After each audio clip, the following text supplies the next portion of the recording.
Toronto Raptors forward Scottie Barnes bounced back from a sophomore slump of a season 2 years ago to an all-star in his third year.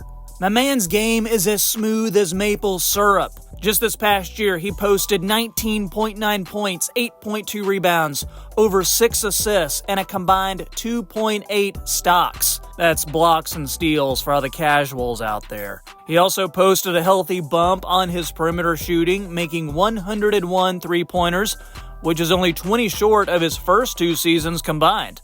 His accuracy from the perimeter got better, hitting at 34%, which was a career high. Looking into his per 36-minute numbers, you'll notice he blew his previous 2 NBA seasons out of the water too. All that to say, Barnes demonstrated that he was ready to take a big step as the new alpha for the Toronto Raptors. So why in the name of Justin Trudeau is no one talking about Scottie? Welcome everybody, my name is Troy and this is the Half Court Report. Be sure you click that thumbs up button and subscribe for some of the best NBA content that you're going to find on YouTube. Entering his 4th NBA season, the 23-year-old Barnes wants to prove his worth as the franchise's cornerstone after showing improved three-point shooting, playmaking, and positional versatility this past year. By all accounts, Barnes will enter this upcoming season as the undisputed franchise player for the Toronto Raptors. This season will be a chance for him to be more vocal and flex his leadership muscle. And of course, it being Scottie's 4th year, we don't expect him to be that grizzled veteran who will know what to do or how to react at all times. I think it will prove once and for all if he is indeed the guy to lead Toronto into the future and be that piece they can build around long term. Primarily, we expect Scottie Barnes to lead by example. The trade of Pascal Siakam last year put a lot of pressure on Barnes to consistently put up numbers and lead the way with his energy and enthusiasm. When he did both, he looked like an unstoppable machine. That's why when his performance or energy dipped, it looked like he was struggling to give effort on at least one end of the floor. But as the Raptors' leader, Barnes must be a consistent primary option, and the expectation is that he should be operating with a mindset of, this is my team now. We can't expect Barnes to be a perfect offensive player, of course, but franchise players put their teams on their backs, so I am looking for him to show that's who he is. Aside from the leadership angle, I think we can just expect more from Scottie. You know what I mean? Yeah, I know the landscape changes every season, and if we're looking at personal accolades, Barnes will need to hit another gear to be an all-star level player this upcoming season. Especially when you factor in Karl Anthony Towns is in the Eastern Conference, Tyrese Halliburton and Pascal Siakam are good bets to make the team, Kristaps Porzingis and Ben Simmons might get healthy, and who knows if this is the season for players like Cade Cunningham, Franz Wagner, or Evan Mobley. That said, it is hard for Barnes to be in the same gear as last season and expect an all-star selection, let alone as an injury replacement, which he was.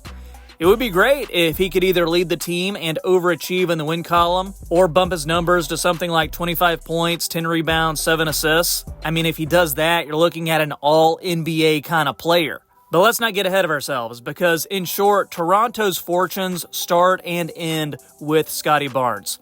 He has all the tools needed to become a star player. He has tons of athleticism. He can drive to the basket. He has developed an outside shot, which I think will improve. He's also shown that he can make the right reads on the court and be the type of player that the offense runs through. Add to that, he defends multiple positions, stays pretty healthy and in shape, and is the type of player that teammates enjoy playing with. But the uncomfortable truth is that there's also some uncertainty. Can he become more consistent? Can he play aggressively enough to earn more foul calls? Will officials respect him more? Will he become comfortable as the number one option instead of just a complimentary piece? Has he matured enough to become one of the team's leaders? Can he handle the ensuing expectations and criticisms? And who knows, maybe fatherhood will help answer all those questions in the positive. But it's still too early to know. Barnes likely will show both promise and growing pains in all these areas, but he won't have much help in the front court to absorb any off nights that he's certain to have.